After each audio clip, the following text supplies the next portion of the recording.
जनाब फातिमा बिनते मोहम्मद, जनाब फातिमा बिनते ज़ुबैर और जनाब फातिमा बिनते असद आपके साथ थी। इन ख़वातीन की जिम्मेदारी जो थी वो रसूल खुदा ने मौला कायनात के सुपुर्द की थी कि मेरे बाद तुम इन ख़वातीन को इज़्ज़त व एहतराम और बाहिफाजत तरीके से मदीने में लेकर आ जाना। मौला कायनात रुक गए थे। मुशरिकीन मक्का ने साजिश की थी कि हम अली को मदीने जाने नहीं दें, हम अली को यहीं पर रोक लेंगे। लेकिन जाहिर सी बात है, मक्का अली का बचपन देख चुके थे। अली का बचपन कैसा था कि वो अली जो खजूर की फकत गुठलियों से माजूर और जख्मी कर दिया करता था, अब तो अली का शबाब था, अब तो अली की जवानी थी। कैसे अली पर हमला कर देते, अली की शुजाअत भी देख चुके थे, अली की बहादुरी भी देख चुके थे। का इनको जाने दो, जब बीच रास्ते में पहुंचे, क्योंकि खवातीन साथ होंगी तो अली को घेरने में हमें आसानी रहे। मौला कायनात गए सफर से मस्जिद कुबा का जो मकाम था, रसूल खुदा इंतजार कर रहे थे। लोगों ने कहा कि आप मदीने में दाखिल हो जाइए, कहाँ तक यहाँ पर बैठे रहेंगे? तो रसूल खुदा ने कहा था कि जब तक मेरा भाई अली इब्न अबी तालिब मुझसे आकर मिल नहीं जाएगा, उस वक्त तक मैं मदीने में कदम नहीं रखूंगा। ये मकाम कुबा है जहाँ बैठ कर रसूल खुदा अली का इंतजार करें।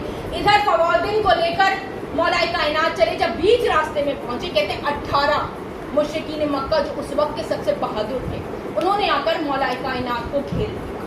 मौला ने फकत एक जुमला कहा कि देखो, अभी जहाद का हुक्म नहीं हुआ है और तुम एक मुजाहिद का रास्ता नहीं लो, एक मुजाहिद का रास्ता। लेकिन कहते हैं बरहना तलवार निकाली, जाहिर सी बात है अपना दिफा सब पर फर्ज है। जब तलवार निकाली, मौला अली ने हमला किया, 18 के 18 को वासिले जहन्नुम कर दिया और बाहिफाजत तरीके से उन फवादिन को लेकर मदीने की हदूद में दाखिल हुए।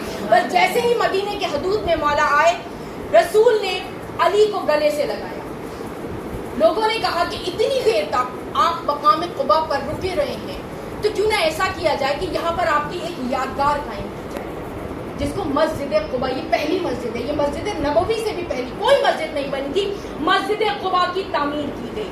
अच्छा, जब मस्जिद कुबा की बुनियादी रखी जाने लगी तो रसूल खुदा ने ऐलान किया कि ऐसा करते हैं कि मैं अपनी ऊँटनी पर किसी को बिठाकर मस्जिद की हदूद को मुअय्यन करता हूँ, यानी जहां जहां वो ऊँटनी जाएगी उस जगह पर हम मस्जिद कुबा बनाएंगे।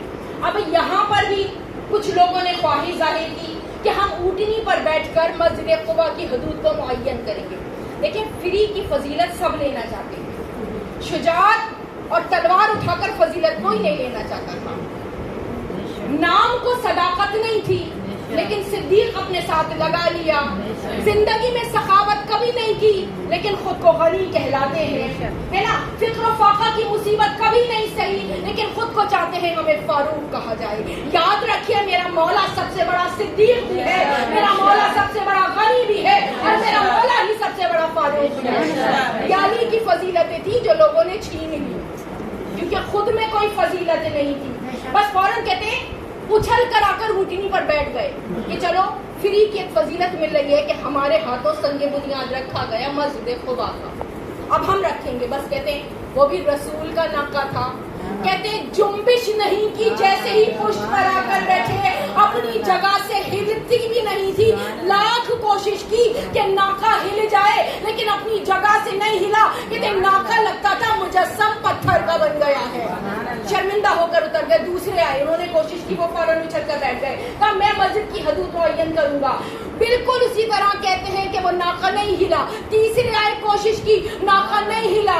बस रसूल ने अपनी जिंदगी में तजर्बा करवा दिया था कि देख लो, जो इंसान मेरे नाके का हिल नहीं हो सकता, वो मेरे मिंबर का हिल कैसे हो सकता है। जो भी मेरे मिंबर पर आकर बैठ जाए, समझ जाना उसने कब्जा किया है, वो अहलियत की बुनियाद पर नहीं आया। जो मेरे नाके को ना हिला सके, जो इतना अहल ना हो कि नाके पर बैठ सके, वो रसूल के मिंबर पर आकर बैठ जाए, ये कैसे मुमकिन हो। इसके लिए मौला कायनात से कहा, अब तुम ही जाओ। लाख चाहता हूँ किसी की फजीलत सामने आ जाए, लेकिन अल्लाह तुम्हें ही बाफजीलत बनाकर भेजता है और तुम्हारी फजीलतों को ही दुनिया के सामने जाहिर करता है। बस कहते हैं मौला कायनात ने नाके पर बैठकर मस्जिद कुबा की हदूद को मुअय्यन किया था। जहाँ जहाँ मौला का नाका गया, वहाँ वहाँ मस्जिद कुबा की तामीर की गई। अब बस ख्वाहिश जागी मुनाफिकीन के दिल में कि आज पहली मस्जिद का संग बुनियाद भी अली के हाथों रखा गया, चलो हम भी एक मस्जिद बनाते हैं। نیکی کا ثواب کماتے ہیں. مسجد زرار قرآن میں اس کا ذکر ہے. کہتے ہیں منافقین نے اس مسجد زرار کی تعمیر شروع کر دی. وہ شاعر نے انہی کے لیے کہا گیا نا کہ شب بھر میں مسجد بنا دی ایمان کی حرارت والوں سے. ایمان سے خالی تھے لیکن اللہ کے ذکر کرنے کی جگہ بنا دی. جب مسجد زرار تعمیر ہو گئی تو کہتے ہیں جبرائیل کو حکم دیا اللہ نے کہ فوراً جاؤ اور رسول کو حکم دو کہ یہ جو مسجد منافقین نے بنائی ہے اس کو یا گرا دیا جائے یا جلا دیا جائے. ہمیں ہاتھوں کو جوڑ کر اللہ سے کہوں گی پروردگار ہے تو مسجد ہی نا.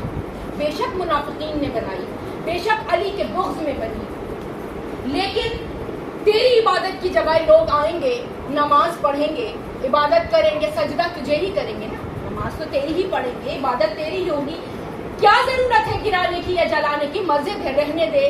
لیکن اللہ نے ہم جیسے کم علموں کو بتایا کہ دیکھو بتانا چاہ رہا ہوں کہ اگر عمل نیک بھی ہو یا عبادت بھی ہو, اگر بغض علی میں پڑھی جائے گی تو کبھی قبول نہیں کروں گا. لہذا مسجد اگر مسجد بھی بنے گی بغض علی میں تو اس کو مسمار کر دیا جائے گا, اس کو ختم کر دیا جائے گا. تو سوچو جب اللہ اپنی عبادت